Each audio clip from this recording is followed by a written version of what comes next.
नमस्कार, स्वागत है आप सभी का एनएफ न्यूज पर। मैं हूं आपके साथ रोहित। इस वक्त की बड़ी खबर महाराष्ट्र से है। खबर यह है कि महायुति जिसका नेतृत्व बीजेपी करती है उसने एक बार फिर से जीत दर्ज कर ली है और महाविकास अघाड़ी को पटखनी दे दी है। यह सब तब हुआ है जब बीएमसी चुनाव अब से कुछ दिन बाद होने वाले हैं, लेकिन उससे पहले ही एक चुनाव में एक बार फिर से जलवा देखने को मिला है महायुति का। पहले आपको आंकड़े बता देते हैं कि कहां पर यह जीत हुई, ठाकरे का क्या हुआ, महाविकास अघाड़ी की क्या हालत रही, वो बता देते हैं। फिर मेरे साथ हैं वरिष्ठ पत्रकार पंकज प्रसून, उनसे चर्चा करेंगे। महाराष्ट्र नगर पंचायत नगर परिषद का रिजल्ट आया। 288 सीटों के परिणाम घोषित हुए। बीजेपी ने 127 जीती है। शिवसेना जिस शिंदे वाली है 54 सीटें जीती। एनसीपी अजीत पवार वाली ने 37 सीटें जीती। महायुति ने कुल 218 सीटें जीती हैं। यह प्रचंड जीत है। वहीं बात करें महाविकास अघाड़ी की तो शिवसेना यूबीटी यानी ठाकरे वाली 9 seat, NCP Sharad Pawar 7 seat, Congress 31 seat. कुल मिलाकर महाविकास अघाड़ी 47 तक ही पहुंची, 68 तक नहीं लगा सकी। अन्य 23 सीटें जीते हैं। BJP single largest party in NDA sweep और असेंबली पोल ट्रेंड्स फिर एक बार कर रहे हैं। जिस तरीके से विधानसभा चुनावों में शिकस्त दी थी उसी तरीके से हालात फिर कर दिए। विधानसभा चुनाव में भी 50 का आंकड़ा नहीं पार कर पाए थे महाविकास अघाड़ी वाले, और नगर पंचायत नगर परिषद में भी वही हाल हुआ। पंकज जी, बीएमसी में क्या होगा? जब कंपटीशन में रहे तब कहा भी जाए कि चलिए थोड़ा बहुत नजदीकी मुकाबला रहे तो थोड़ा चलिए सांत्वना दे सकते हैं कि चलो भाई इस बार तुमने खराब किया है, अगली बार तुम अच्छा कर लोगे। लेकिन यहाँ 150 और 150 से ऊपर सिर्फ एक पार्टी, भारतीय जनता पार्टी, जिसमें 127 बीजेपी की।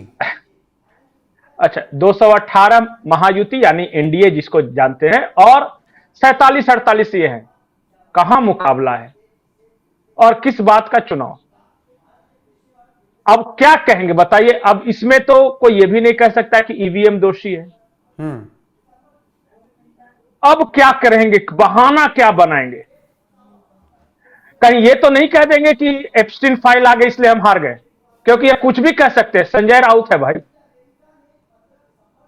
मतलब कि मैं तो सोच रहा था यार कि चलो शहरों में हो सकता है भारतीय जनता पार्टी अच्छा कर रही हो, गांव में इनका प्रदर्शन ठीक ठाक रहेगा, और कम से कम शरद पवार वाली पार्टी से और कांग्रेस से मुझे उम्मीद थी कि अपना अपना पॉकेट है वहां ठीक करेंगे। मैं रिजल्ट देख रहा हूं कि जहां मराठा ज्यादा है, जो शरद पवार मराठा के बहुत बड़े नेता थे, उन इलाकों में अजीत पवार की पार्टी जीती है। यानी शरद पवार के इलाके में अजीत पवार की पार्टी। और जो मूल शिवसेना, जो बाला साहब ठाकरे की शिवसेना के जितने गढ़ थे, मैं देख रहा हूं वो सब में एकनाथ शिंदे की पार्टी जीती है। और बाकी पैन महाराष्ट्र जो रिजल्ट है, हर जगह वो दिख रहा है कि भारतीय जनता पार्टी है। यहां तो ऐसा लग रहा है कि मैदान छोड़ दिया, वो है ही नहीं कहीं। और आप पूछ रहे बीएमसी में क्या होगा, तो मुंबई के लोग थोड़ी ना महाराष्ट्र से अलग है। आधी सीट नहीं आएगी, आधी नहीं आएगी महायुति के। महायुति कंबाइंड वहां लड़ रहा है बीएमसी में, और ये अलग अलग लड़ रहे हैं। इज्जत बचाना है, इस्लाम खतरे में तो सारे मुसलमान एक हो जाओ, वरना यही हाल होगा। चलिए वो तो बात छोड़िए, ठाकरे का हाल राज 2 डिजिट में नहीं पहुंच पाए भाई साहब, 9 सीटें हैं। देखिए रोहित, मैं बड़ी विनम्रता के साथ कह रहा हूं कि इसमें किसी तरह का किसी को ऑफेंड फील नहीं करना चाहिए। उद्धव ठाकरे बची खुची सल्तनत के बादशाह हैं।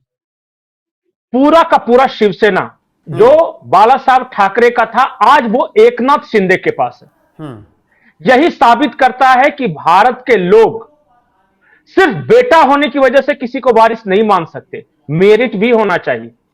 और यह संदेश दिल्ली के लिए भी है, यह संदेश महाराष्ट्र के लिए भी है कि सिर्फ बेटा होकर आप चाहोगे कि हम बहुत बड़े राजवाड़े के चश्मो चिराग हो गए और हमें ही अगला बादशाह चुना जाएगा।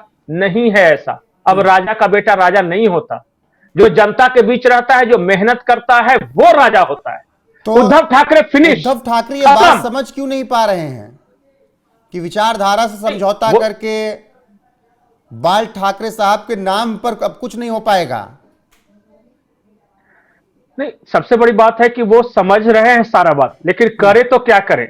जो जो आदमी, जो बल्लेबाज पहले आगे बढ़ के खेल देता है ना शॉट, तो उससे कैच आउट होने के चांसेस ज्यादा होते हैं। अब आगे जाकर इतना उगल दिया है उद्धव ठाकरे ने बीजेपी के खिलाफ कि मरता क्या ना करता। अब वो कर, उनके पास ऑप्शन क्या है आप बताइए। उनकी की पूरी पार्टी आज एनडीए के साथ है कि नहीं। अरे उनके अब पास वो ये पार्टी भी ऑफर कहाँ नहीं दे है? सकते। उनको तो ऑप्शन मिला है ना, पार्टी तो एक नाथ शिंदे के पास है, शिवसेना। बिल्कुल, सिंबल एक नाथ शिंदे के पास, विधायक एक नाथ शिंदे के पास, चुनावी जीत एक नाथ शिंदे के पास। इनके पास क्या ऑप्शन है बताइए, सिवाय गालियां देने के और सोनिया गांधी को जी मैडम कहने के अलावा इनके पास विकल्प क्या बचता है। संजय राउत तो इनको खा गया, बर्बाद कर दिया उसने। उसको क्या है, संजय राउत जुगाड़ भिड़ा रहे किस तरह एक बार और राज्यसभा चले जाए, और वो किसी पार्टी से चला जाएगा। इस तरह के लोगों का कोई कैरेक्टर नहीं होता। बिल्कुल, लेकिन पंकज जी, जो आज रिजल्ट आया, क्या इस रिजल्ट ने बता दिया कि गांव की भी जनता को, बाकी बीएमसी का इंतजार करना पड़ेगा शहर की जनता के लिए, गांव की जनता ने भी बता दिया कि फडणवीस के चेहरे पर उन्हें भरोसा है? नहीं, गांव की बात नहीं, सिर्फ नगर पंचायतों के थोड़ी ना थे ये, मतलब कि सिर्फ पंचायत, ग्राम पंचायत के नहीं थे ये, नगर पंचायत और नगर परिषद के थे, मतलब जो छोटे शहर जो हैं। हाँ, टाउनशिप मतलब कि हाँ, वहां 3 डिवीजन है। जैसे एक है महानगर पालिका, जैसे बीएमसी हो गया, पुणे हो गया, नासिक हो गया, ये सब।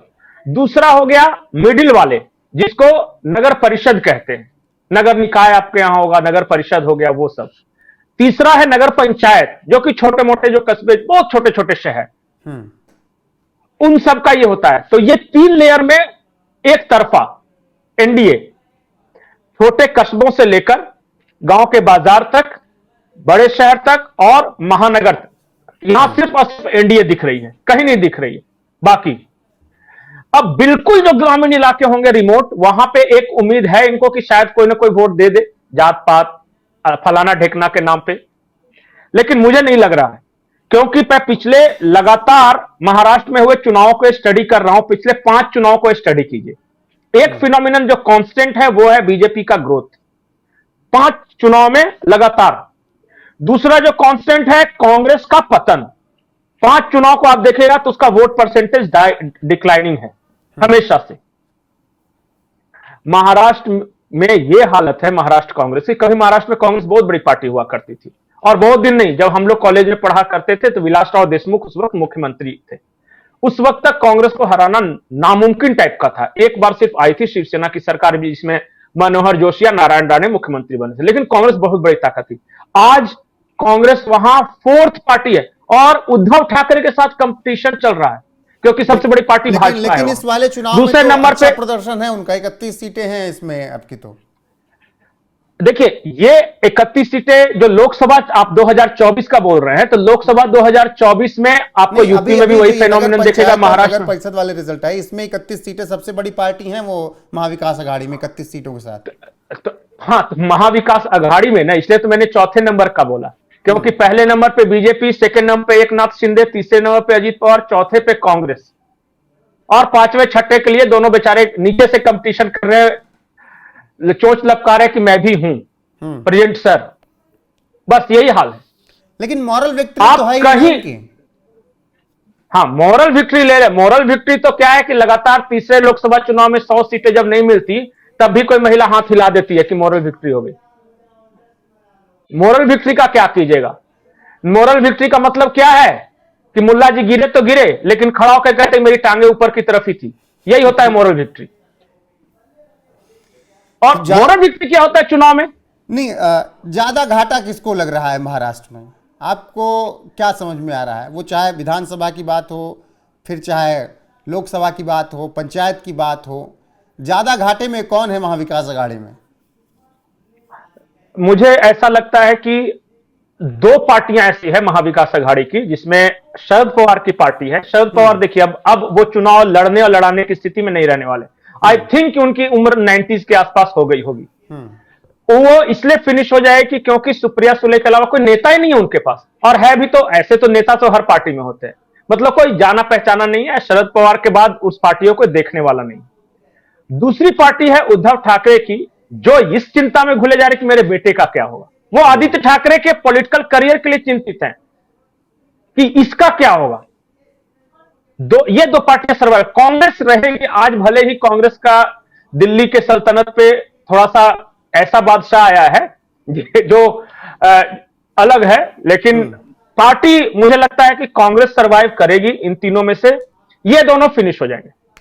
शरद पवार के बाद शरद पवार वाली पार्टी का कोई अस्तित्व नहीं, और सुप्रिया सुले आ जाएगी एनडीए में। हो सकता है कि लोग राज्यसभा की राजनीति करे, अजीत पवार भेज देंगे अपनी बहन को। और उद्धव ठाकरे के बेटे का क्या होगा, उद्धव ठाकरे समझे। बाकी ठीक है, दुनिया नगर पर चिंता पंचायत उसकी और नगर नहीं। परिषद में जिस तरीके से एक बार फिर से हार हुई है महाविकास अघाड़ी की और महायुति, जिसको आप अगर समझे तो एनडीए, जिसका नेतृत्व बीजेपी करती है, वहां पर 218 सीटों के साथ एक प्रचंड जीत हुई है और 127 सीटें सिर्फ बीजेपी की हैं। जी, आखिरी पॉइंट बोल रहा हूं, 19 दिसंबर बीत गए, संजय राउत नजर नहीं आ रहा है कहीं। कोई वो नजर कह नहीं रहा आ था कि महाराष्ट्र का कोई व्यक्ति प्रधानमंत्री बनेगा। नहीं, वो तो कहां गया? मैं 2 दिन से उसे ढूंढ रहा हूं। चौहान साहब नहीं, इसने भी कहा था कि एक ऐसा विस्फोट होगा कि नरेंद्र मोदी प्रधानमंत्री नहीं रहेंगे, और वो अमेरिका में हाइड्रोजन बम का फॉर्मूला तैयार हो रहा है। और उसके बाद से मैं ढूंढ रहा हूं, वो दिख नहीं रहा है कहीं। जबकि सच ये है कि नगर परिषद और नगर पंचायत में भी आप 19 दिसंबर के बाद नहीं है। हाँ, और हाइड्रोजन बम फूटना था अमेरिका में, फूट गया महाराष्ट्र में। बिल्कुल, बाकी बीएमसी का इंतजार है, जो अपडेट आएगी आप तक जरूर पहुंचाएंगे। अभी महायुति की इस जीत पर आपकी राय क्या है, कमेंट सेक्शन में जरूर बताइएगा। पंकज जी, आपको जोड़ने के लिए बहुत शुक्रिया। बने रहिए हमारे साथ लगातार। नमस्कार।